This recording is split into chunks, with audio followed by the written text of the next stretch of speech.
যারা এখন এই মুহূর্তে ভাবতেছেন যে আপনি মালদ্বীপ আসবেন, আজকের এই ভিডিওটা তাদের জন্য। শুধু দেখবেন না, ভিডিওটা শেয়ারও করবেন। এবং যারা ভাবতেছেন অন্যান্য রাষ্ট্রে যাবেন, তাদের জন্য এই ভিডিও ভাই। আপনি যেই দেশেই যান না কেন, দালালের মাধ্যমে অন্তত পক্ষে আপনি কোনো রাষ্ট্রে যাবেন না। বিশেষ করে এই মালদ্বীপে তো আসবেনই না, কারণ এই মালদ্বীপে দালালের মাধ্যমে যতজন আসছে ততজন যদি 1 বছর আগেও আসে, 1 বছর পর্যন্ত সে বেকার হুলেমালে আছে, অনেক কষ্টে অনাহারে অনাচারে পড়ে আছে। চাকরির কোনো ব্যবস্থা নাই। 7-8 মাস পর থেকে দালালেরও কোনো খবর নাই, দালাল এখন আর ফোন ধরে না। আমারই এক ছোট ভাই পরিচিত, তার বাড়ি সোনাগাজী, তার নাম হচ্ছে জীবন। সোনাগাজী কলেজ রোডে বাবলু ভাইয়ের দোকানে সে সেলুনের কাজ করে। আমি দেশে থাকতে ওর কাছে চুল টুল কাটাইতাম। তো মালদ্বীপ আসবে, তখন আমাকে কিন্তু বলে নাই। আমাকে বললে আমি ওরে যদি পাঠাইতাম এতদিনে ও চ্যাটেল হয়ে যেত আমার বন্ধুর মাধ্যমে। তো আমি হঠাৎ করে শুনি ও মালদ্বীপ চলে আসছে।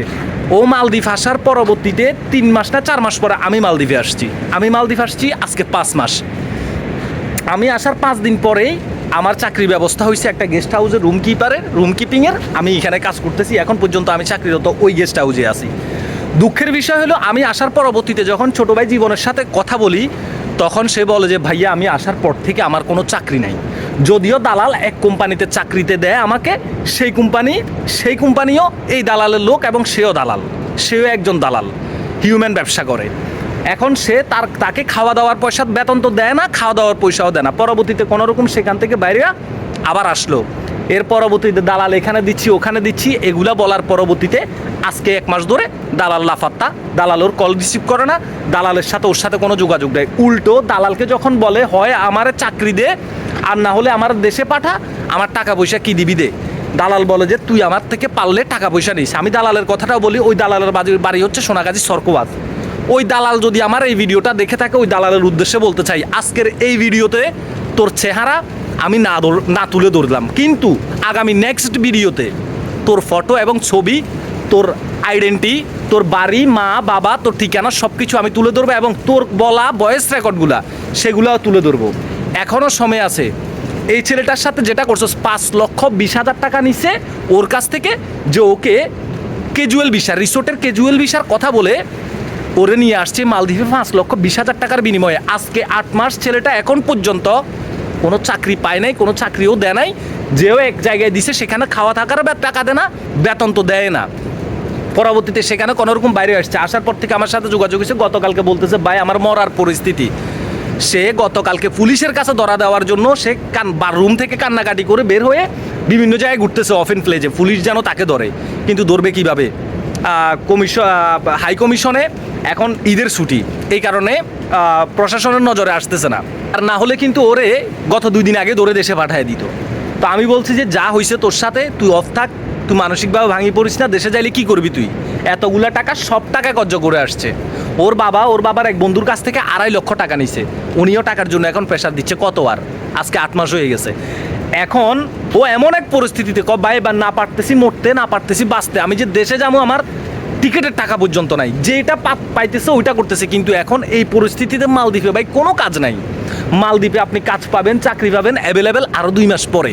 এখন আনসিজন যে সমস্ত গেস্ট হাউসের লোক ছিল, ছোটোখাটো গেস্ট হাউস যেগুলো, এগুলো 2-3 মাসের মতো বন্ধ হয়ে করে দিছে ওরা।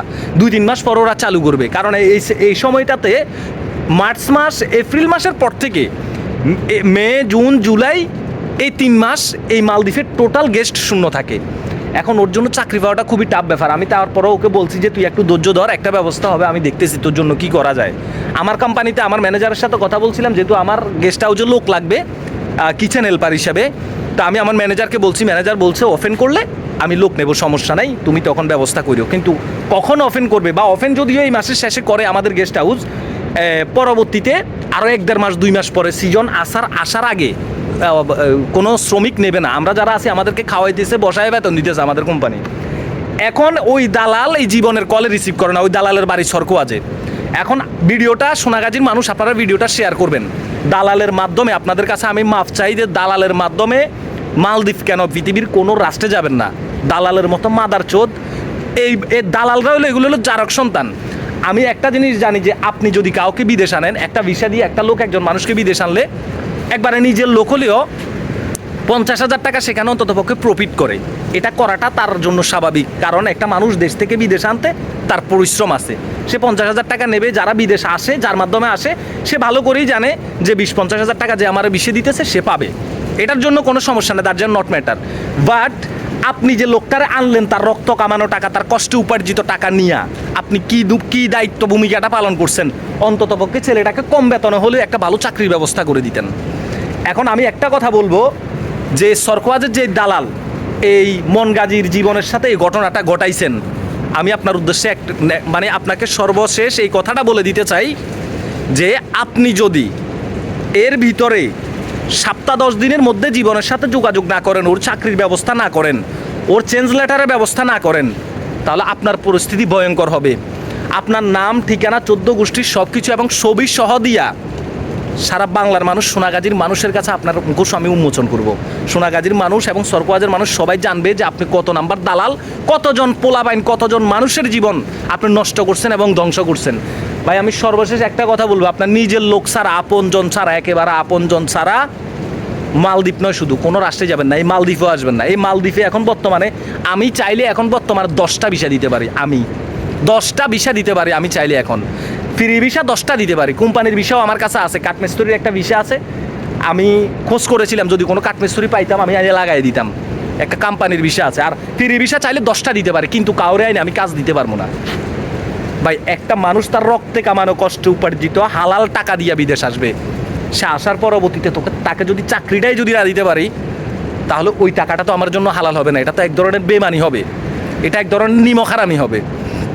শুধু লোক নিয়ে আসলেই কিন্তু দায়িত্ব পালন হয় না, লোকটাকে আইনা কাজ দিতে হয়। আমাকে যে আনছে, সে আমাকে আনার পর আরও 2-3 জন আনছে, কিন্তু বিশ্বাস করেন ও যে লোকটারে আনে, ওই লোকটারে ওর নিজের ফ্যামিলির মতো করে, মানে ওর এটা দায়িত্বে পড়ে যায়, ওর নিজের পকেটে টাকা খরচ করিয়া, নিজে না খাইয়া না দেয়া ও সর্বপ্রথম ওই লোকটার চাকরিতে ঢুকানোর ব্যবস্থা করে। আমার আনার পর 5 দিনের মধ্যে আমার চাকরি দিছে। এর ভিতরেও আরও লোকজন কয়েকজন আনছে, তাদেরকেও চাকরিতে দিছে ভালো ভালো জায়গায়।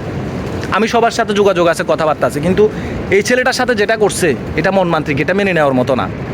আমরা এটা তীব্র নিন্দা ও প্রতিবাদ জানাই। তবে এই দালালের উদ্দেশ্য বলতে চাই, তোর পরিস্থিতি খুব ভয়ঙ্কর হবে ভাই।